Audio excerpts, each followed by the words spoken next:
while we're waiting the rest of people, and so I tell you a little bit about Belarus. In Belarus, we have some believing if you're a real woman and you have a meeting with men, you have to be late for 14 minutes, not 15, but 14. So 1 minute before he should leave, and so when he should uh, lose his hopes, that you will come, and so at least you are here, etc., etc. So it should be like 14 minutes later. So this is, of course, we are not in a romantic meeting now, but anyway, it's maybe some people think that we are.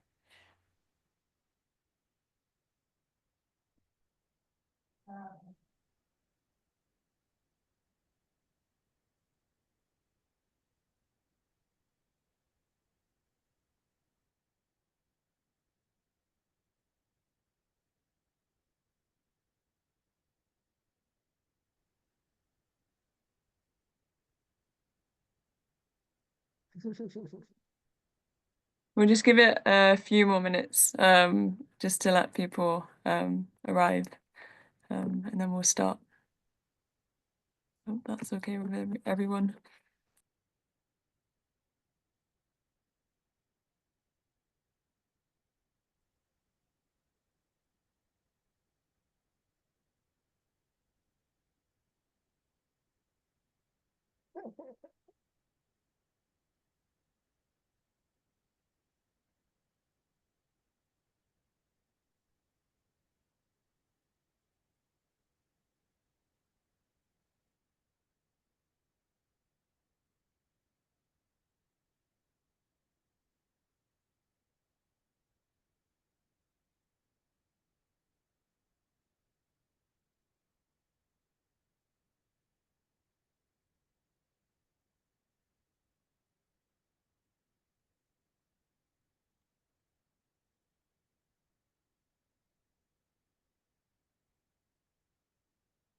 Okay, I think we're ready to make a start if you are ready as well.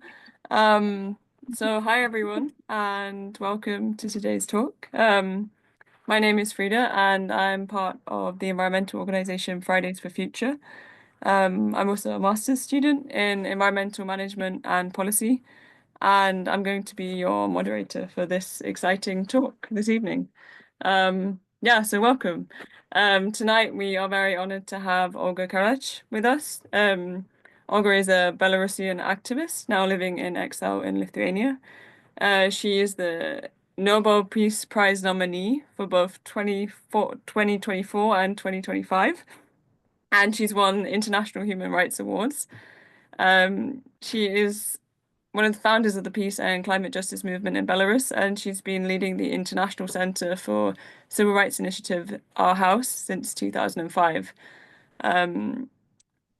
Olga is also a powerful voice in Belarus through her YouTube platform, and over the past 3 years, her video messages have reached more than 40 million views. Yeah, so she's a very impressive person, and yeah, the format for tonight's talk is as follows. So Olga will begin with a presentation for around 40 minutes, and then afterwards we will open the floor to questions and discussion. You can write your questions in the chat or you can say them yourself at the end.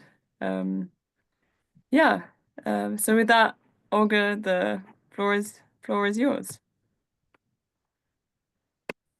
Yeah, thank you very much for the opportunity to speak, dear friends, fellow environmentalists, climate justice activists, and of course, the members of Fridays for Future. My name is Olga Karach, as you already listened. I am a head of Belarusian organization Our House in exile in Lithuania. And actually, I want to show my presentation. And where is this?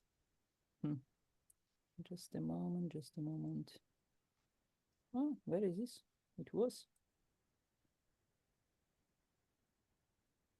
Just a moment. Ah.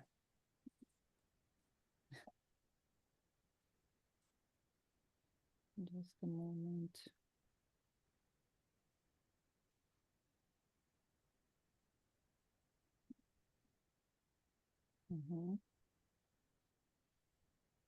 Sorry,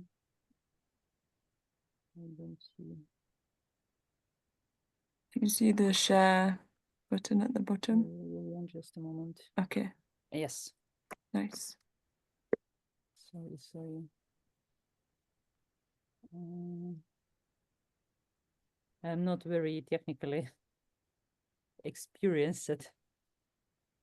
But anyway, now we are here with my presentation, and we have gathered here today because our house, our shared house, face connected threats. The climate crisis and the threat of war are unlinked, like the roots of the single tree. It's impossible to separate the fight for a clean environment from the fight for peace now in our region. Here, it's very clear, more than ever, here in the Belarusian Baltic region. From the quiet flow of the Neris River to the salty waves of the Baltic Sea, nature is calling us to protect it from the destruction and to protect people from the dangers of war. Over the session, I invite you to face these challenges together. It will be a dramatic story of real problems supported by scientific analysis, but above all, it will be a call for action. We are not here merely to discuss disasters. We are here to talk about possible solutions, about how each of us can become a hero for our land, for our rivers, for our sea, how we can gift peace and livable climate for future generations. Let us begin with the head of our land, its rivers and forests, the gift of nature that sustains life. Okay. I want to be sure that. Do you see next slide? No? No. Oh.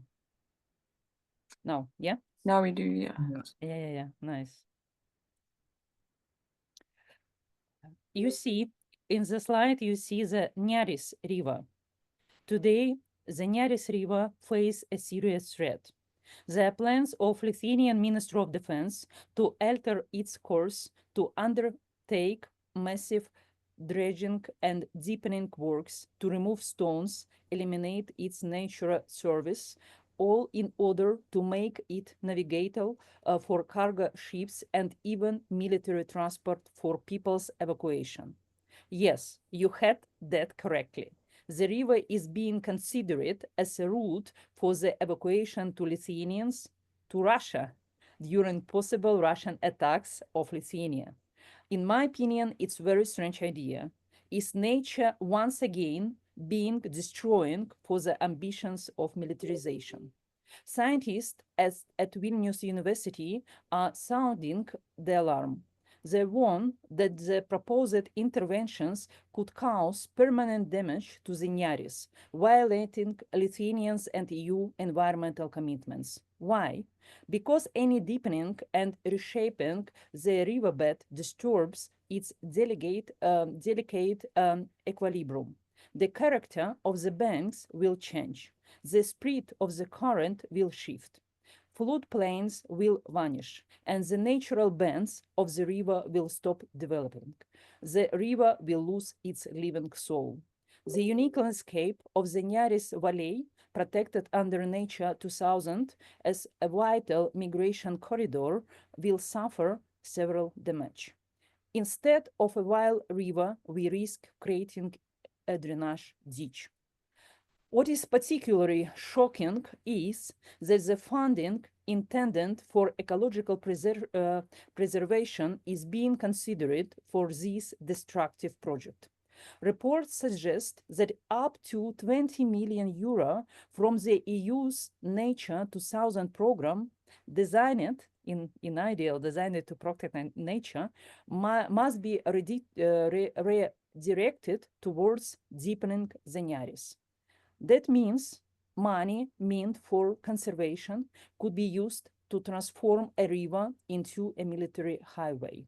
The mayor of Vilnius has openly stated that he sees the river as an evacuation route and a transport corridor for military cargo, arguing that a waterway is difficult to block or destroy during a war conflict. Imagine this, a river viewed as an instrument of war.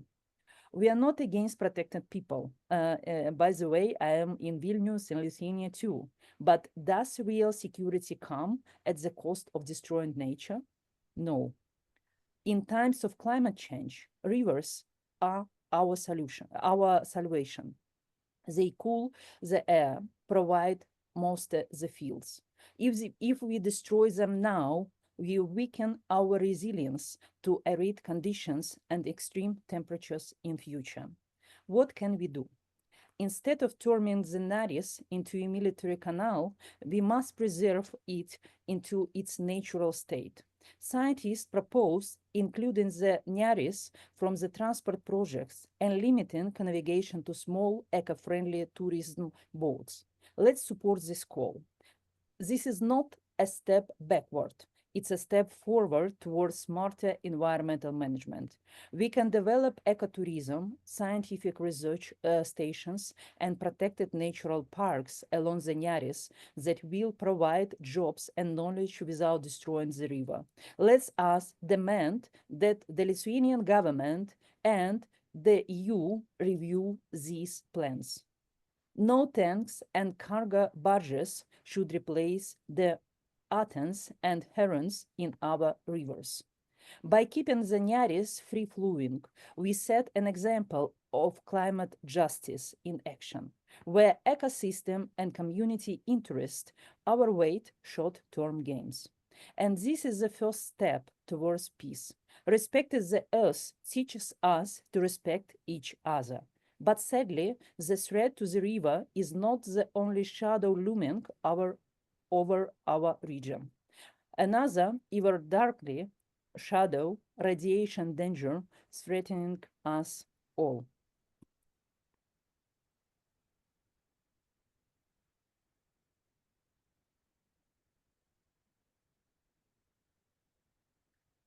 Belarusians and others here know the cost of radiation disaster firsthand.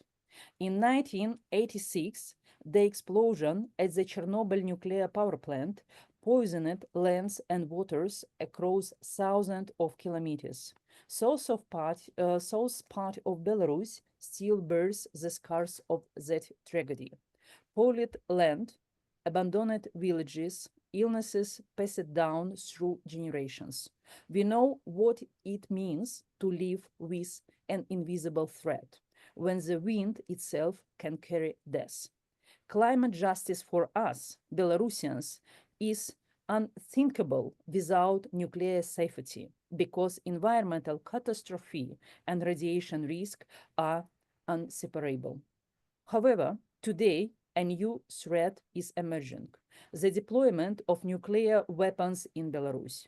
For the first time since the Cold War, nuclear warheads are deployed in Belarusian territory.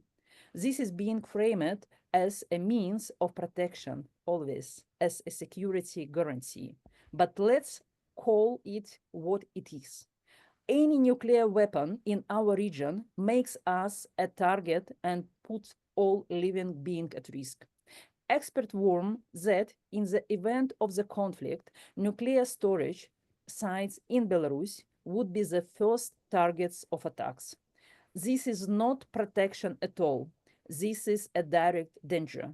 The smallest miscalculation and our land could become a nuclear wasteland. Next slide. Imagine the consequences. Even the detonation of a single tactical nuclear weapons means fire, radiation that respects no borders, and radioactive fallout poisoning rivers and soil. It means people losing everything in an instant. It means hundreds years or even centuries of an habitable land. Neither ecology nor agriculture can recover from such kind of destruction. In the face of nuclear conflict, sustainability and climate adoption become meaningless. There will be nothing left to sustainability. Beyond the intimidate dangers, escalating the nuclear threat undermines global peace efforts. Tensions between nations rise. Arms control agreements collapsed. Yes, cooperation is essential for climate action. We cannot actively fight climate change when states are on the brink of military confrontation, pouring resources into an arms race instead of ecological solutions. Crucially, the Belarusian people never asked for this nuclear shield. Independent polls indicate that near 80% of urban Belarusians opposite to presence of nuclear weapons in our country. This is understandable. People don't want to live on ticking time bomb. As environmentalists, we must stand in solidarity with Belarusians. No nuclear weapons in our region. Belarus must remain a nuclear-free zone, as it was in the 1990s. Any steps towards nuclear deployment should face opposition not just from human rights activists, but also from environmental movement and climate defenders worldwide. What can we do? We must loudly declare our climate doesn't need a nuclear winter. Demand world leaders return to arms control discussions, support global campaigns to reduce nuclear arsenals, from the UN to movements like ICAN. Spread the simple truth. Every nuclear warhead stored near us is a blow to climate security because one irresponsible act or miscalculation could unleash in environmental catastrophe on global scale. Let us remember that scientists warn. Even a limited nuclear war could trigger the so-called nuclear winter, a sudden climate change, agricultural collapse, and widespread hunger across the world. And we are really going to allow global freezing from the nuclear ash while we fight global warming? So of course not. No, our response must be the disarmament. The nuclear disarmament is the name of life. A peaceful region free from the threat of the nuclear ruins is the foundation of sustainable future. Instead of playing with atomic bombs, let us focus on green energy, ecological and peace education, and healthcare, on everything that truly makes societies safer and happy.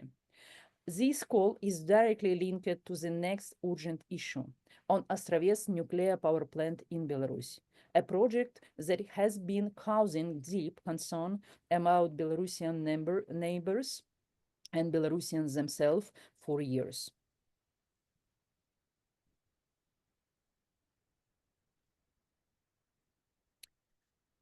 In northwestern Belarus, just 40 kilometers from Vilnius, Lithuania, when I am, two massive cooling towers now dominate the landscape, the Ostrovets nuclear power plant. At first glance, nuclear energy seems like a low-carbon solution. So what could be the problem? The root of the problem is in how and where the plant was built. Lithuania and international experts have again and again warned that the project was implemented with serious violations of safety standards. Let's start with its location. After the Fukushima disaster, the IAEA recommended that nuclear plants should not be built within 100 kilometers of major cities. Yet, Belarus chose a site only 40 kilometers from the capital of their neighboring country, Vilnius, Lithuania. This violates one of the fundamental principles of nuclear safety.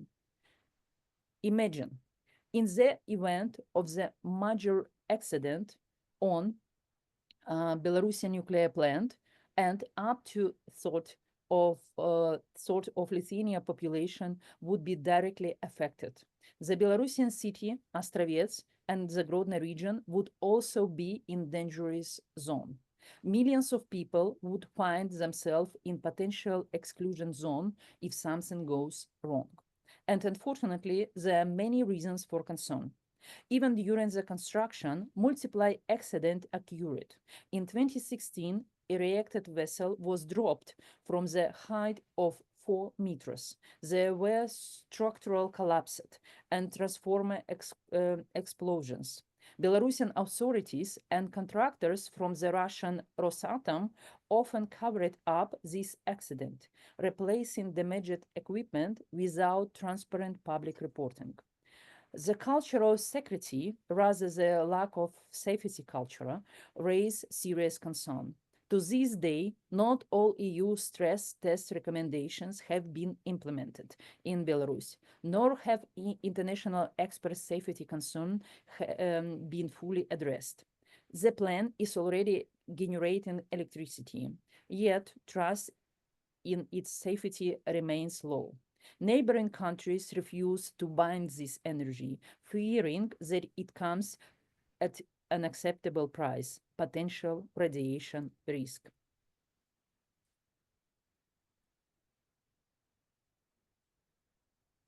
Beyond the risk of accident, the major environmental concerns. The plant used water for cooling, affected the nearby unhappy Neris River, the same river that faced deconstruction from the Lithuanian Ministry of Defense project. Increased water temperatures could destroy the river's ecosystem. Additionally, no plant produces radioactive waste. Spent nuclear fuel that requires secure storage for hundreds of years. But here is the question. Does the current Belarusian regime have a real plan for nuclear waste disposal? So far, this is no clear answer. Most likely, the waste will be stored at the nuclear power plant site itself, effectively turning Astravets into a radioactive storage facility. Radiation hazards don't not only come from potential accidents, they can also result from poorly managed routine operations. As the environmental movement, we must stand up in solidarity with Belarus and Lithuania, and the international community demands regarding Belarusian nuclear power plant in Astravets. These demands are reasonable. Ensure full transparency and safety, or shut the plant down. In 2019, in ISPO convention countries, ruled that the Belarus violated procedures by selected Astravets as a site without proper consultation. That means that from a legal standpoint, the construction was illegal. We can and must demand a moratorium on the expansion of the plant.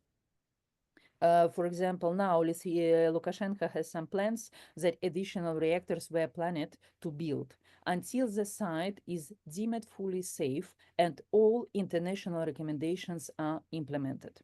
We cannot play Russian roulette with a nuclear reactor near the EU borders. Yes, nuclear energy is a sovereign matter of any country, but when we are talking about a potential second Chernobyl, every neighboring country has the right to say something.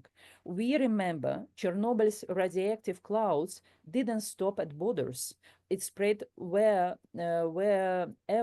the wind carried it. If, heaven forbid, something happens in Astravets tomorrow, the radioactive clouds could reach Vilnius, Minsk, Riga, Warsaw, Stockholm, Copenhagen, Oslo, anywhere. It's shared catastrophe, and so the solutions must be also shared. So, what must be done? Next slide.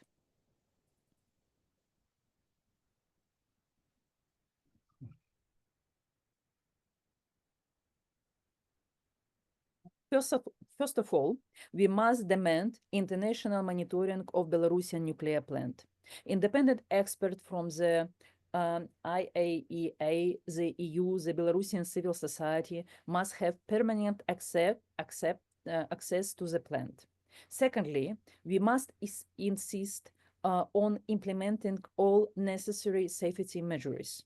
Additional cooling system, equipment upgrades, the personal trainings at the highest global standards. And perhaps we should seriously consider the question of shutting the plant down if it cannot be brought up to proper safety standards. Yes, this is politically complex issue, but let us remember, Lithuania itself shut down its own Ignalina nuclear power plant, despite economical hardships, for the sake of regional safety and as a condition for joining the European Union. Today, safety must come first. And most importantly, we must invest in renewable energy. Why was Belarusian nuclear power plant built in the first place? The official justification was electricity and energy independence. But solar, wind, and bioenergy offer the true independence without radioactive risk. If the billions spent on Belarusian nuclear power plant had instead have been invested in solar farms on Belarusians combined Polessia land or wind farms in the Grodno Hills, the result would have been cleaner, safer, and more sustainable. We must redirect resources away from the nuclear and fossil fuels into the green energy. This would also ease geopolitical tensions, since conflicts over energy resources are often the root of international disputes. Ostrovets nuclear power plant must be left without examination and must not be left without examination and control. This is not just a political issue. It's a matter of morality and responsibility to people and future generations. We don't want tomorrow's history books to recount the nuclear accident of 2025, 2026 that destroyed Belarus and Lithuania. We can and must prevent this by taking action now. But beyond individual sites, rivers, power plants, this is an ever broader issue, the backdrop to all these threats, the militarization of our region, the arms race, and its impact for future.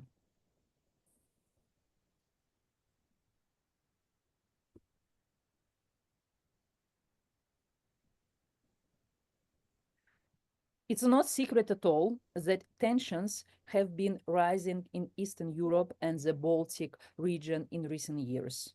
Military presence has increased on both sides on the borders. Troops movements, military exercises, new military bases. As environmentalists, we don't usually engage in geopolitics, but geopolitics engages with us. Tanks tracks tear through our forests, missiles cut across our skies, and radar waves described bird migrations. Let us remember, war is always an attack on the environment. When the war in Ukraine erupted, we witnessed burning oil depots, explosions at chemical plants, and tons of spilled fuel pollution rivers from sunken ships. In northern Ukraine, fires raged through the Chernobyl exclusion zone due to the military actions, releasing radioactive ash into the air. Thousands of hectares of forest and steppes turned to ashes under shelling. The greenhouse gas emissions from these fires and explosions were catastrophic. Experts estimate that in the first year of the war, CO2 emissions from warfare went beyond those of many entire countries, from explosions and movements of waste military machinery. Thankfully, our region is not at war now, but preparation for a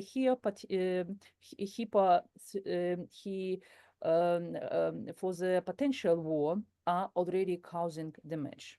In Belarus, large-scale military exercises are held regularly. Soldiers and heavy machinery require training grounds, which means trampling fields, disturbing wildlife, and destroying habitats. In forest, cleanings are cut for military ranges and shooting zones. In Polessia, new military facilities are being built on land that could have been nature reserves. The same is happening in the Baltic states. NATO's expanded training base often invade on natural territories. The noise of aircraft and gunfire disturb not only people but also birds, forcing them to abandon their nesting sites.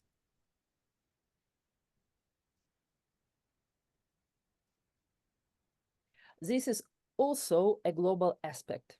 The military is one of the biggest polluters on the planet.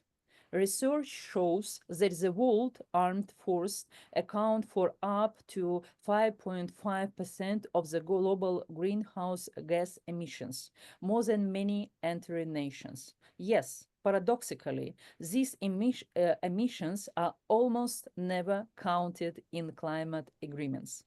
When the Kyoto Protocol and the Paris agreements were negotiated, military emissions were given an exception, classified as security matters. As a result, a massive source of pollution remains hidden. We are shutting down coal-fired power plants and switching to electric cars, while at the same time, fighter jets and tanks are burning thousands of tons of fuel, worsening the climate crisis. This is not only unfair, it's absurd. Climate justice demands transparency from the military. No national security arguments should justify hiding the environmental destruction caused by armies.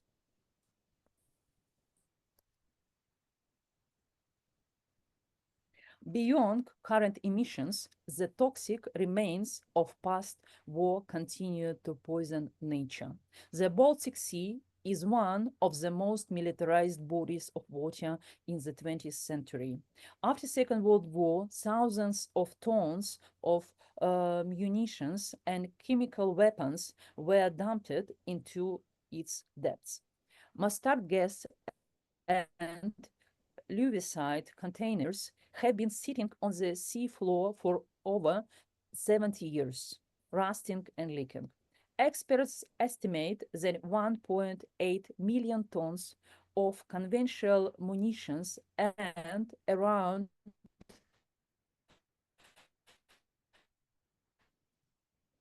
5,500 tons decomposing on the sea floor on the Baltic Sea and North Sea, a horrible amount. This pollution is not just historical, it's actively posing marine life. In areas where chemical weapons were dumped, scientists have recording elevated levels of toxic substance, mass fish die-off, and genic mutations. The Baltic Sea is already suffering from eutrophication, oxygen dead zones caused by excess fertilizers. And now it faces another crisis, sunken bombs that are quite literally ticking time bombs.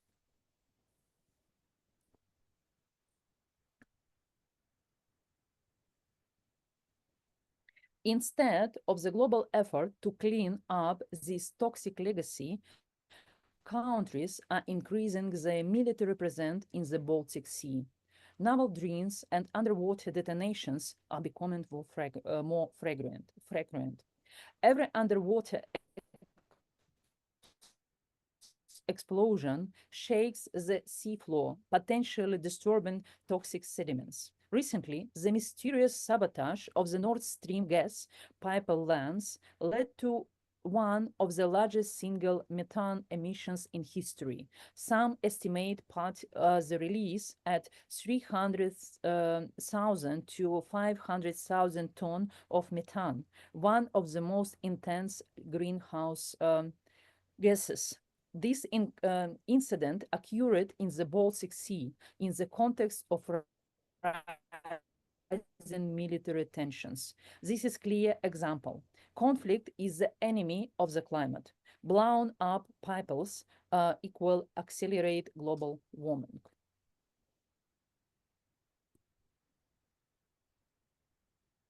For me, the conclusion is self-evident. Militarization destroyed both peace and the planet. Instead of storing weapons, we should be planting forests and developing renewable energy. Instead of laying mines in the sea, we should be creating marine protected areas.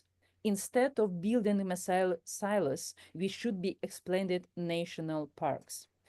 What can we do? This is a difficult area for grassroots activists to influence directly. Of course, after all, generals and military personnel don't take orders from environmental and peace movement. But can we influence public opinion and governments? Firstly, demands that environmental impact assessments be conducted for all military activities. No war exercise should take place without an ecological review and expertise. If military drills are planned, the public should ask, what will these do to the birds, to the water, to the forest, to our environment? Secondly, push for military carbon emissions to be disclosed and regulated. Armies must reveal their carbon footprints.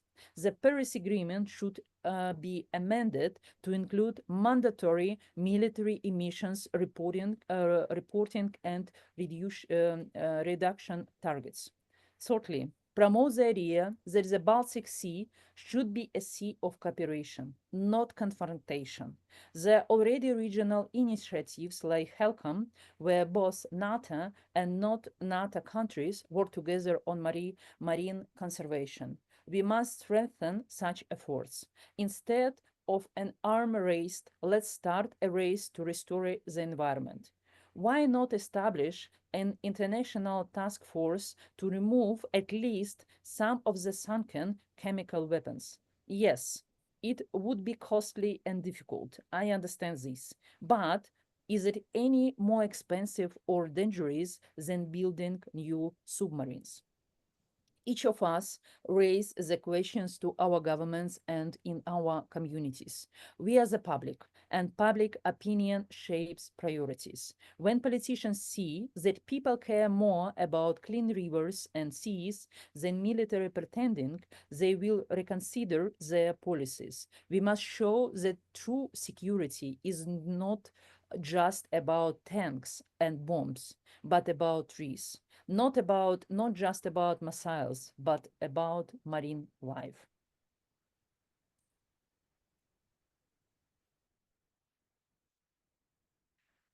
I want to emphasize this point.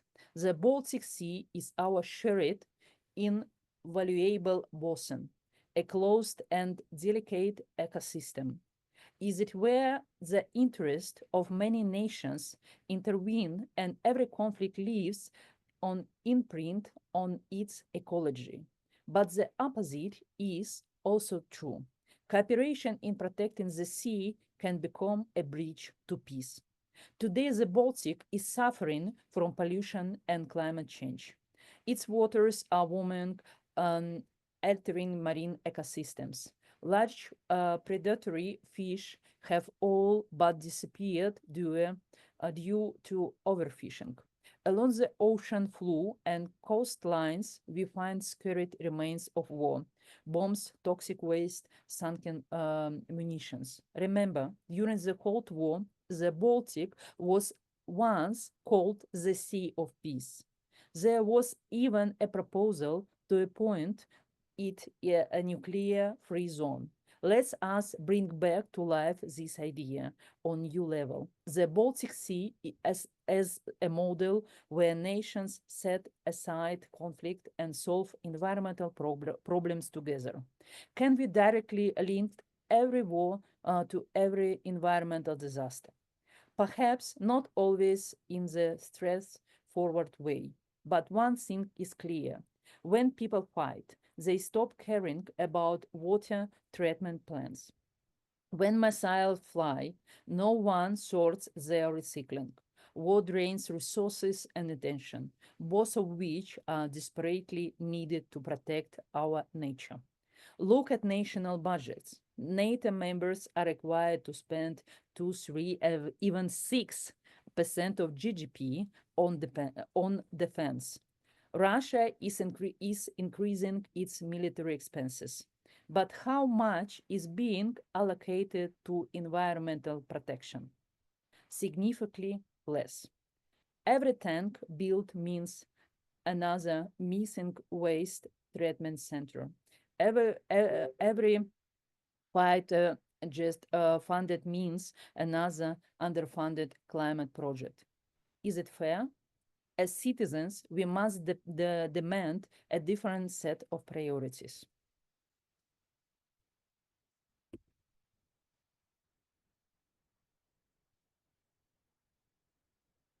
The Baltic region could become a model that for disarmament in the name of environmental protection. For example, nations could agree to a ban on military exercises in large marine areas, a prohibition on drills during fish spawning seasons, and speed restrictions on vessels in protected zones to reduce noise pollution for marine life. Perhaps this sounds like unrealistic vision, but once it also seemed utopian to ban chemical pollution, yet we now have the Helsinki Convention. Cooperation already exists, so why not expand this? Because ultimately we all share the same enemy, the climate crisis, the looming environmental collapse, and no muscles can stop it. Only the disarming and working together we can survive. Friends, what solutions and steps emerge from everything we have discussed?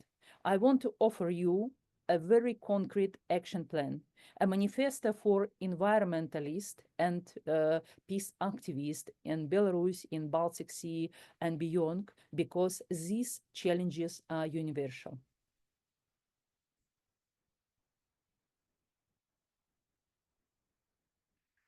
Here are 5 key directions for change. Protecting rivers and ecosystem from harm. Let us take a firm stand against projects that destroy natural arteries for short-term gains. Specifically, of course, regarding the Nearis River, we must advocate for the cancellation of the deepening project. Support scientists and NGOs working to preserve the river. If alternative transportation routes are needed, invest in rail or electric transport, but don't touch the river.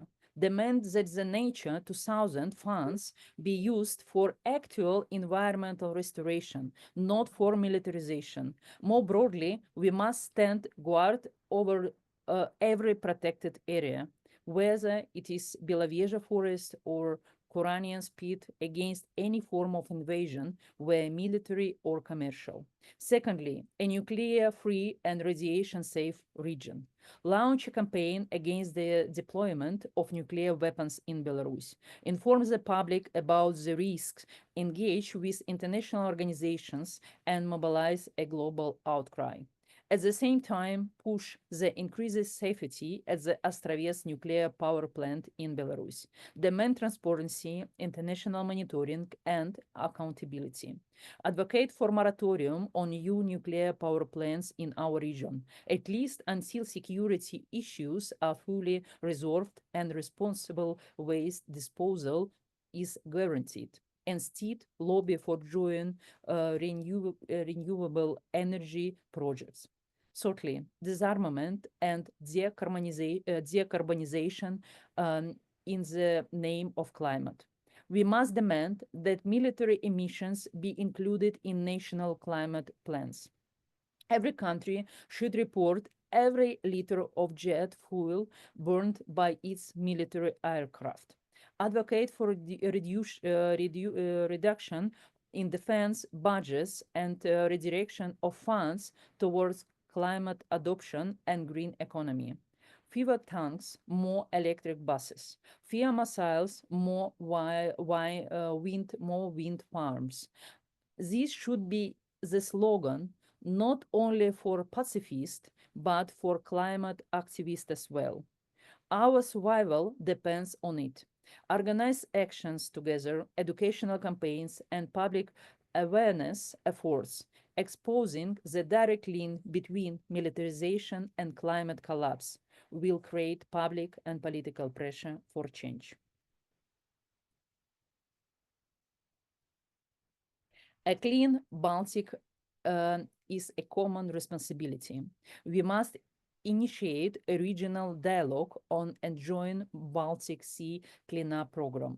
This program must include the safe removal or neutralization of sunken chemical weapons and munitions, reducing wastewater and agricultural runoff to combat eutrophication, and establishment transboundary marine reserve where military activities is prohibited and industrial fishing is restricted, allowing ecosystem to recover. Push governments to prioritize the environment above political disputes. Remind them of Jacob Cousteau words. We are all in the same boat. If the Baltic Sea dies, there will be no winners, only nations that lose. Solidarity and education. We must invite environmental and peace movements. Fortunately, today's youth are active in both areas. Think of how climate marches often include anti-war slogans and vice versa. We must strengthen this connection, organize joint forums on climate and peace, share knowledge, and use the power of education. In schools and universities, we must teach how military conflicts damage ecosystems and how sustainable development prevents war. People need to understand that peace is the foundation of environmental well-being, and the environmental well-being is the foundation of peace.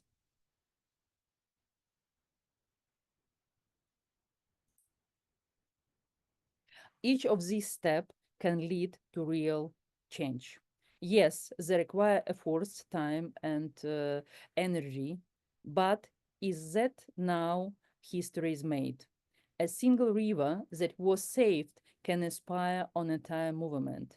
A single country's bold rejection of nuclear weapons, as Belarus once did when it was voluntarily surrendered its Soviet-era nuclear arsenal, can become a turning point. A single cooperative environmental project between 2-3 countries can break this ice of mistrust. Let me conclude with very simple words. Peace and the earth are one. We cannot protect one while destroying the other. Let our motto be, no climate, no peace. No peace, no climate. We will fight for both, and we will win, because truth and life are on our side. Each of you is a crucial part of this fight. Don't underestimate the power of your actions. Sign petitions, join marches, educate your neighbor and colleagues, and support each other. Our voices are more powerful than bombs because they create hope, not fear. Thank you for your listening. Let us turn this inspiration into actions for the Nearis, for the Baltic Sea, for peace, for climate. Let our children live in flourish as, not among ruins. And let them remember those who, now in 2025, had the courage to stand up and say, Let's here be peace. Let there be a clean planet. We can do it, I believe. We will do it together. Thank you. Thank you so much, Olga, for your talk. We're going to open up the floor now to some questions. You can either post your question in the chat or you can unmute yourself and pose your question directly to Olga, if that's okay with you. Yeah, we actually already have one question already. So Annie says, Olga, thank you for pointing out how warfare and the environment is closely linked. And she's looking for good studies of the relationships between the two and cost estimates. Do you know any good studies that you could recommend?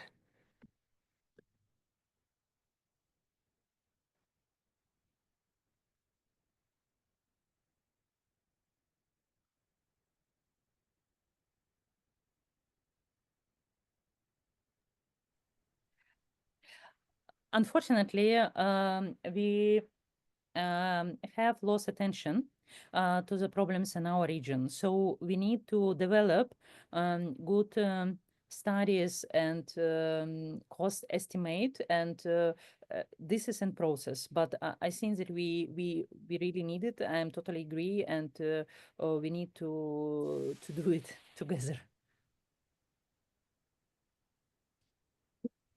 Mm.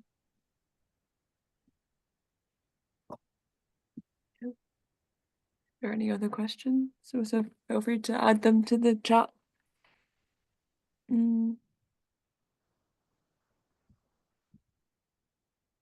Oh, we have it in the message.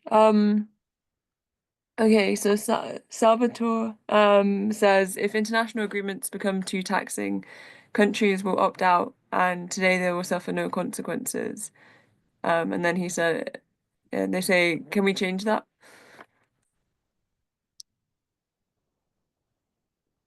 I believe yes, because we have no choice. Now the situation is worse and worse. As a person who has experience being in Belarus as human rights defender, and now I am a Lithuanian, and again I am human rights defender and peace activist, I have the same very alarming trends. I understand that, of course, the blast cost very heavy price, and we have the war in Ukraine now, and of course we have a lot of attention to everything what is happens in Ukraine, and people don't care anymore about climate changes as before. But we have to explain the consequences because even in invisible zone, it doesn't mean that the climate changes stop. They continue to develop. This is the problem, you know. This is something like with cancer. Of course, you can ignore it, you know, this kind of sickness, and you don't do anything, you know, and so, and think that, oh, maybe if I will not concentrate for the sickness, everything should be okay, but it should not be okay. So the consequence after the ignorance should be much more horrible, in my opinion. So we have to, I understand that if people have to suffering under bombing, you know, and we have so many war refugees, refugees from Belarus, from Russia, refugees from terror, and of course, if people have no basic needs, you know, it's true actually here, you know, if they're hungry, they have no enough food, etc., etc. Of course, if you speak about climate changes, it's something like, oh, it's very far for them, but it doesn't mean that it's return. It touches them later, but in much wider side. So why we seeing how to be united together? The climate justice movement and peace movement, we have to unite our efforts, our activities, and work together, because as our fantastic Swedish colleagues from the environmental movement said, no, the climate justice is impossible without peace, but peace is impossible without climate justice. And this is the truth. Yeah, because it's really hard to do something when we have the open war and so many people worry that, oh, we are potential victims, we will be next, blah, blah, blah. But at any way, the problems, the climate problems are not solved anymore. This is very, very alarming. This is a very serious problem now, because the problems are not disappeared. They are increasing, especially after the war in Ukraine. So we have to mobilize public to work together for climate justice and peace. This is the formula, and I believe that this is only the one way. I understand that it's quite complicated, you know, so many movements together with different point of view and approach and interest, etc., etc. But this is the one way how we can solve the problems, to stop the war and solve climate changes. Yeah, thank you. We have another really interesting question, which is, could you describe generally the movement for peace and climate justice in Belarus? Like, how strong is the awareness of climate change? This is unbelievable, fantastic question. I really love it because the awareness of climate changes in Belarus is something about zero. As we speak about the fighting for peace. I don't know why, but in our region, I speak not only in about Belarus, but also about Baltic region, to speak about peace and climate justice now become toxic. So if you speak, people are angry and people are not very well informed, and they understand this in very primitive way, as because they're very affected by military propaganda. So they think that the people who is speaking about the climate justice, they just want to draw attention out from the war in Ukraine. It's not true. The same like people who is fighting for peace, they're on Putin's side. It's not true too. So people understand this in very, very primitive way. And in my opinion, of course, we need very, very big and even basic campaign to inform people from below. What means climate justice, what means peace, what means peace culture, what means militarism, how it's affected for their daily life. Because people, you know, 3 years, people read, watch, and listen only militaristic propaganda. Militaristic propaganda, people who is doing this, they're not interested to have to draw attention to the climate changes or human rights problems or peace culture or something like that. So it was very, very clear patriarchal, military, and of course not eco-friendly narratives distribute in the region, and people didn't listen other voices. So they listening only voices from the from the war, you know, but nothing more. We need to develop new narratives. It's very, very important if we want to have any success here. Thank you. Yeah, that's very interesting. I think that is all the questions, unless anybody has a quick last minute question. Yeah. In any case, thank you so much, Olga, for speaking to us this evening and highlighting this perspective. And yeah, we wanted to mention that we also have a upcoming talk in March by Joe Worthy from the Albert Einstein Institute, and he will be discussing the power matrix. So keep an eye out for that. And yeah, I've also posted a link of all the past talks. This one has also been recorded and will be put up on the website. So if you would like to share it or listen to it again, it's there for available for you there. Yeah, thank you so much.